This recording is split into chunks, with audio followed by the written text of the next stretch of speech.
Esta apresentação versará sobre anestesia em animais gestantes, basicamente em todas as espécies animais. Iniciaremos na parte 1 com a fisiologia e farmacologia, ou seja, os aspectos que são importantes do ponto de vista fisiológico e bem como as interações farmacológicas relacionadas às fêmeas gestantes, tanto eventualmente para uma cesariana, como também para uma cirurgia a ser realizada num animal que está nesse período de gestação. Nosso objetivo, portanto, nessas 3 partes, é abordar as alterações fisiológicas que ocorrem no animal gestante e as suas implicações numa eventual anestesia que seja realizada, as inter-relações entre esta fisiologia e a farmacodinâmica dos anestésicos e analgésicos, estudos sobre medicina baseada em evidência, isso será falado na segunda e terceira parte, e as técnicas, finalmente, na última parte, as técnicas anestésicas para anestesia em gestantes. Bom, quais são então as alterações que vão ocorrer durante a gestação? No hemograma, vai reduzir o volume globular, então ocorre uma hemodiluição, vai reduzir a hemoglobina, também a proteína plasmática e as hemácias, ou seja, toda a série vermelha apresenta uma redução. Embora haja uma hemodiluição, a massa hemática total ela aumenta. Então, o número absoluto de glóbulos vermelhos, como consequência dessas alterações, então eu sempre vou começar colocando as alterações que ocorrem e as consequências dessas alterações. Então, qual que é o efeito que ocorre isso no animal gestante? Ocorre uma diminuição da ligação dos fármacos às proteínas, porque ocorre pela hemodiluição. Os fármacos, portanto, ficam numa concentração maior em termos de disponibilidade, e nós sabemos que é a fração livre do fármaco que passa as barreiras, tanto hematoencefálica como placentária, e que vai destinar a uma sobredosagem anestésica maior nesses animais, ou seja, a suscetibilidade de um animal gestante a uma sobredosagem anestésica é maior.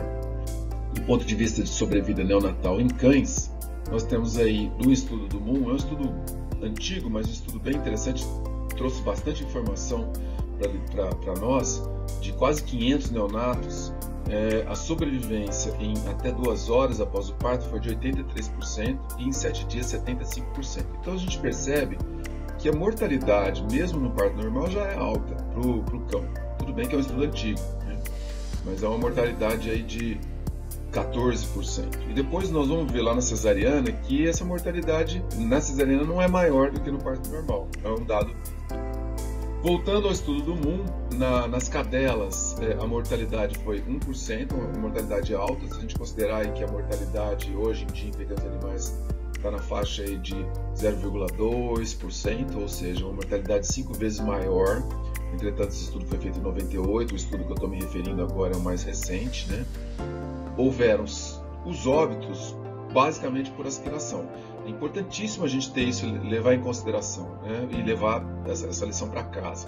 A aspiração, quando não se faz uma intubação rápida logo depois da indução, há um grande risco de regurgitação e aspiração, levando a uma pneumonia por corpo estranho. Então essa é a primeira lição de casa que a gente tem que ter para fazer uma anestesia em gestante, intubar muito rápido.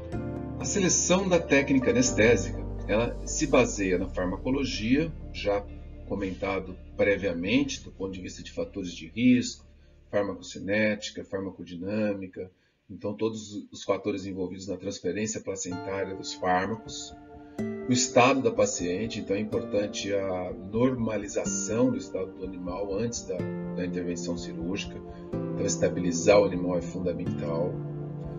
Lembrando que toda técnica deve primar pela segurança da gestante e dos neonatos. Para a anestesia em gestante, as fenotiazinas, elas basicamente, todos os efeitos que já são observados nos animais adultos ocorrem na gestante. Então a hipotensão, pela hipotensão, o fluxo sanguíneo uterino não é autorregulado, então também diminui a pressão arterial, o que poderia levar a uma hipóxia.